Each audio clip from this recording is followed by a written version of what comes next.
Building Literacy Equality series, which I have been thoroughly enjoying getting together. And the first one really focused on, with Maggie Feely talking about her work about learning care and learning care relationships, that really gave us in some ways a language to talk about the work that we have been doing for decades, but maybe sometimes doesn't get recognised and indeed sometimes not resourced. So that was the first webinar. And the second webinar then, Gwen Redmond and Fionnuala Carter spoke to us about their experience during COVID of really, if you like, putting in place learning care systems and supports to keep connected with learners. And now today, we're taking a little bit of a turn, because those first two were really around focusing on the learners themselves, whereas today now we're just turning a little bit towards tutors and care for tutors. So, and I'm really delighted to be working with Lou Mycroft and to be co-hosting this with her.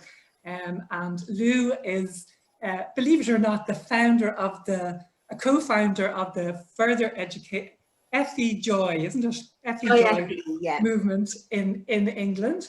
And she is also, she's a community activist really in many ways. And also she won I have to look at this, the title of this, because it's very long, the Edgy Futurist 2020 Staff Wellbeing Champion, no less, award. And so I feel like we're all in very good hands. And I'm very happy to hand over to Lou, who's going to take over the webinar, if not the world, at some point. So thanks very much, Lou.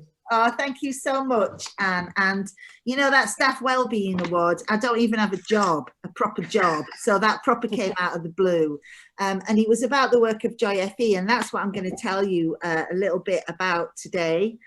But before that, I want to hear from you. And I know that's not standard practice in a webinar, but one of the things I'm going to be talking about is pedagogy of care. And I wanted you to experience that really, because we can talk till the cows come home, but it's action that really speaks and matters to people when it comes to anything, but particularly anything to do with values and well-being. So I'm going to ask if you would participate in a thinking environment round. The thinking environment is the pedagogy that I use in all of my practice. It's about enabling people to think better, to think more independently, and it's the work of a woman called Nancy Klein.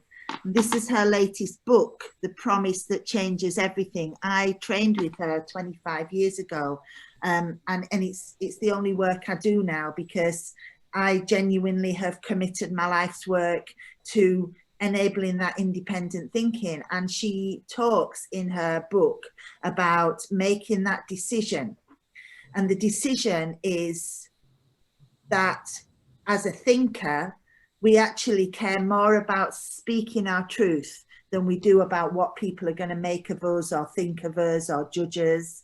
And as a listener, we are more interested in shutting up and enabling the thinker to get to the end of their thoughts than we are about assuming anything we can say could be better than what they have in their own heads. And I think for any sort of education, particularly for literacy education, you know, which is, you know, fundamentally about people finding their voice, isn't it? That really, really matters.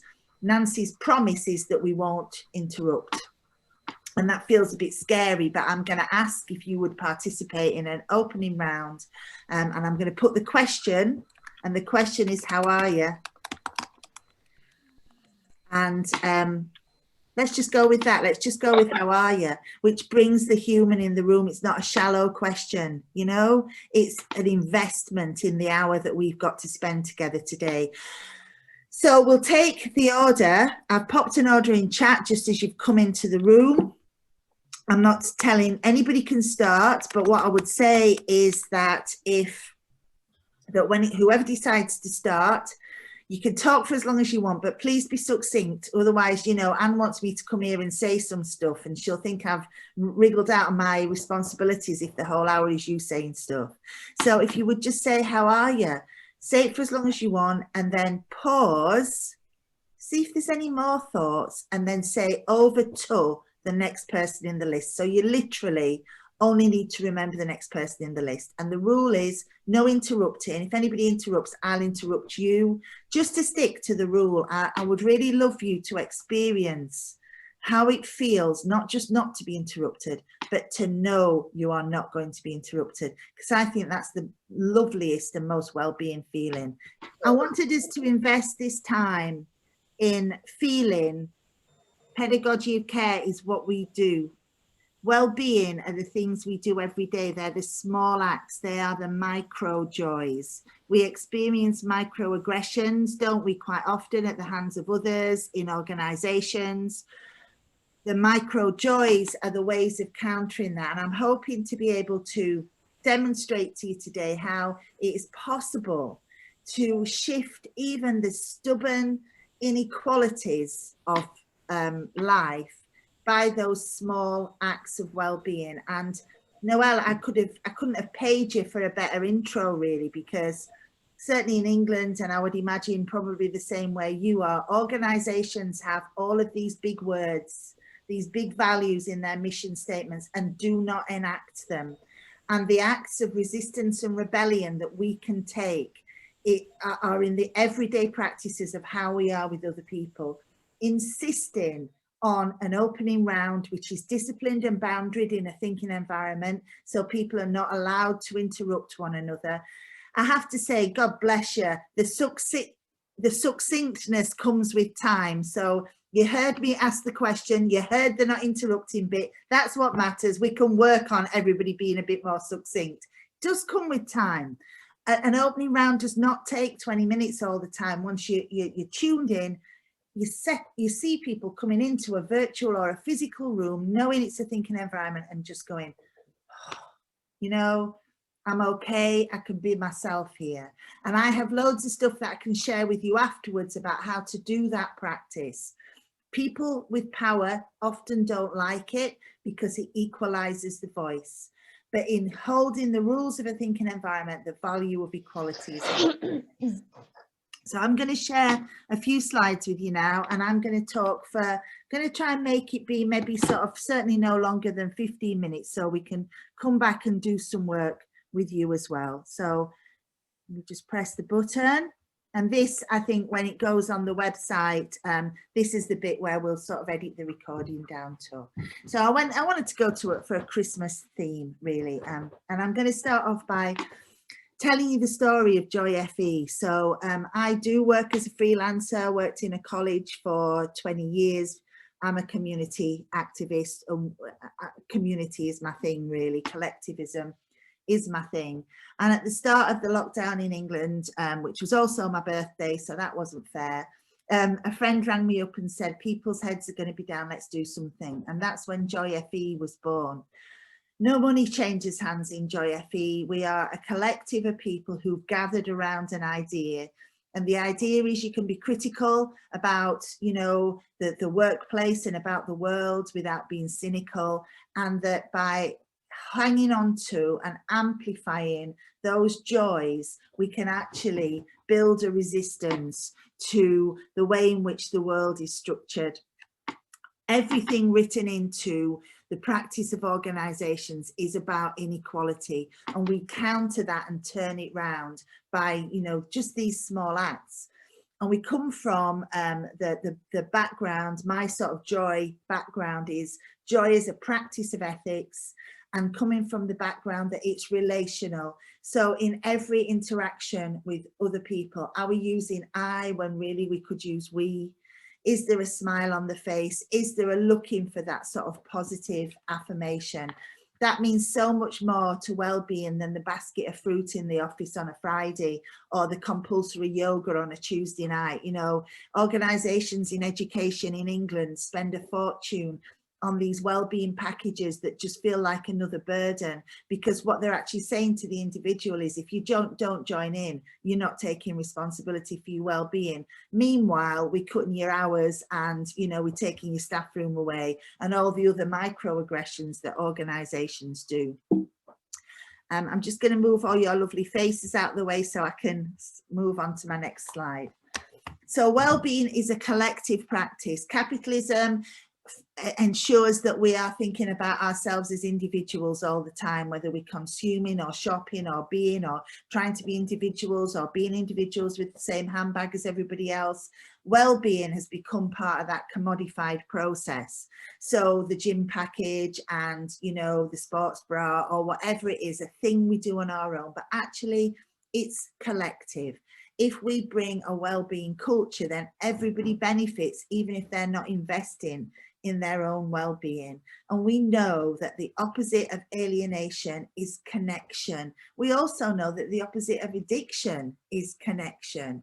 So particularly in these times, and I'm speaking as a person who lives alone, those collective endeavors, that well-being connection is what really makes a difference to how people feel about themselves in the world. Well-being is also pro-social. So let's stop and think for a minute about the monument that is education and all of the documents that uphold that have inequality written into them. So the values say one thing, the vision is gorgeous, the actual strategy tells people all the time, you're more important than that person there, we value you less than we do here. The principles and practice in organizations, the processes, even the pedagogies, it comes right down to, you know, anti-social sometimes. How can we reconfigure to be a pro-social approach? In the meetings that we hold, which a couple of people mentioned, we can spend 50% of our lives in meetings, and in those meetings, at least a third of the time is spent in interrupting other people. Those interruptions go off on tangents, and what happens then is people get the phones out or they check their emails, or, you know, suddenly the camera goes off and we know that that person is doing something else. The discipline, and I didn't ask too much of you today, but the discipline of having shorter meetings, less meetings, and actually making a collective commitment to switching off all the other devices and to just being present and to checking in with one another is a profound well-being driver. So having those spaces in your working life, we, for example, we open up what we call ideas rooms on Zoom. And again, in a thinking environment, people come along and they just go. And the ideas that have come out of those spaces, just because somebody else has listened, and somebody has had the opportunity to think through their silences, to get to the thoughts in the back of their head. And now through Joy FE beginning to change education, adult education up and down the country. It's getting us into places of influence that we couldn't even imagine.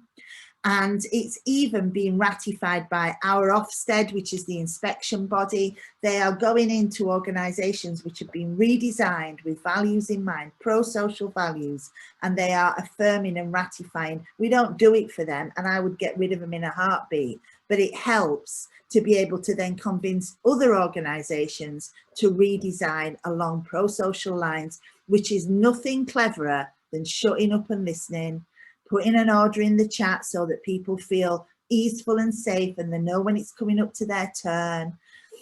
Working on sharing responsibility for the time by encouraging people to be succinct.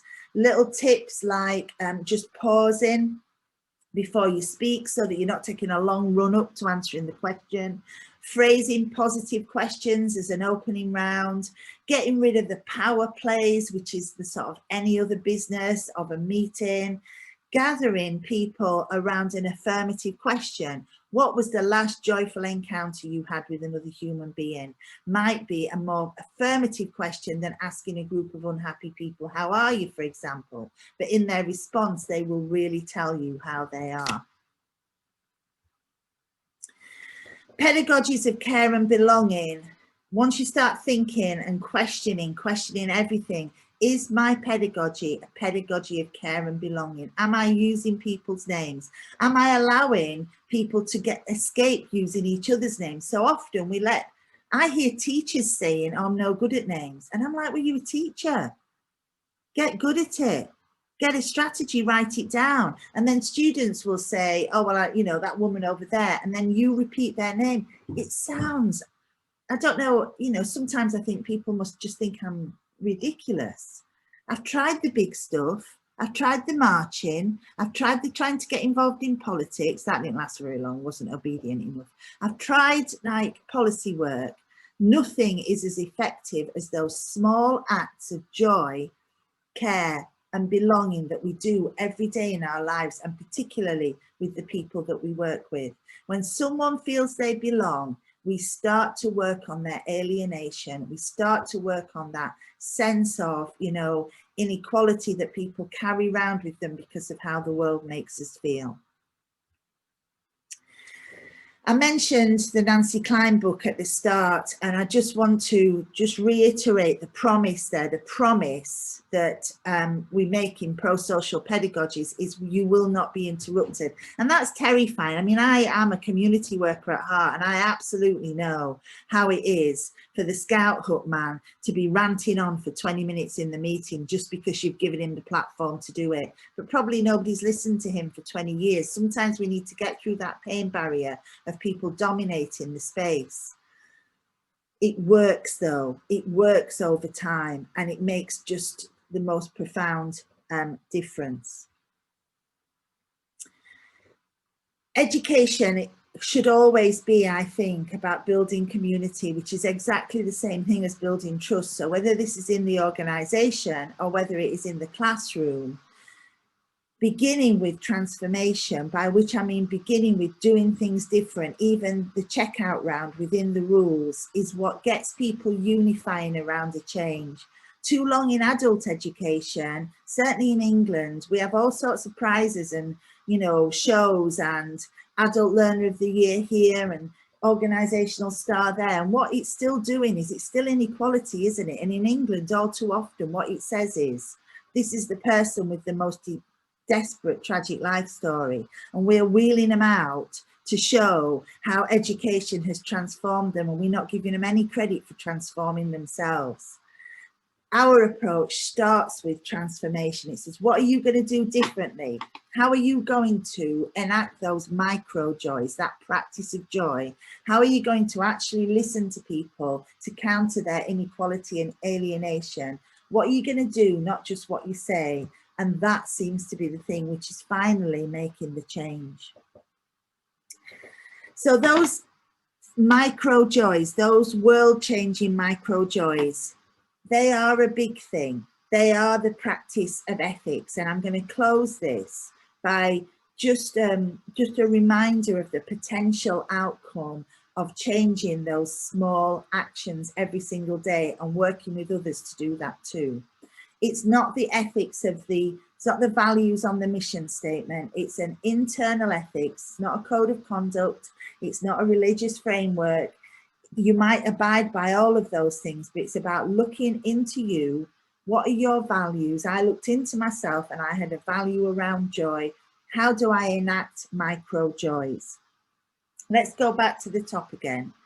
Hierarchies are full of inequality. They are designed for inequality. Organizations designed for inequality.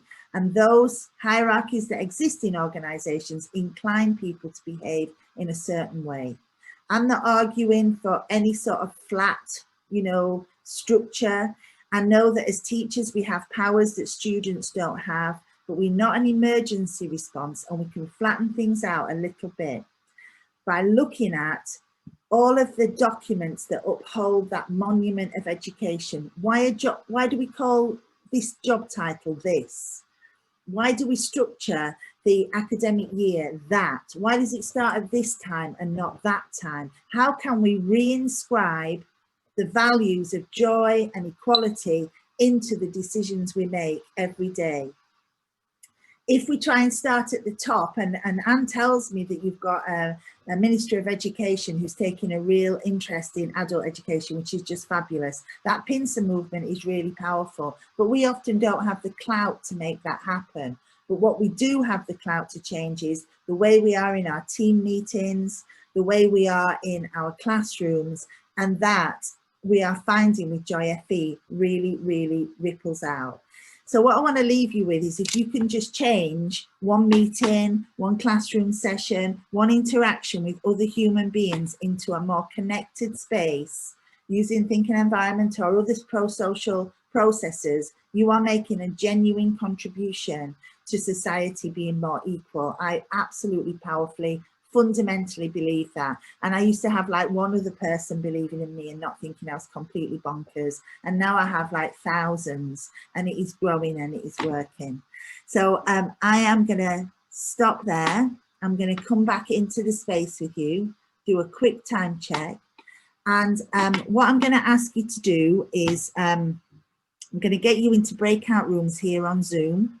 And I'm going to ask you just to be in a thinking environment for, I think we'll just go with 6 minutes on the clock. And what I would like you to do in that space with a couple of other people is, you know, like we did the round at the start, stick to those rules, put the names in chat, follow each other around, work hard at sharing the space so that you might just go around once, or you might go around 3 times in that time. And I might give you more than 6 minutes. I think I will. You might go around once or 3 times, but everybody has the same equal number of goals. So you have to work together to make that happen. And the question I am asking you to think about is, how can you enact micro joys in your work? How can you enact micro joys in your work? Hold on a sec. And just keep going round and round and round until I fetch you back and I'll give you a warning. Do the chat thing, do the not interrupting thing, see what it feels like, and try to do the full attention thing. So this is second stage now. Phones down, pens down, no notes. When somebody else is speaking, try and just be much more interested in what they're going to say than in what you think about.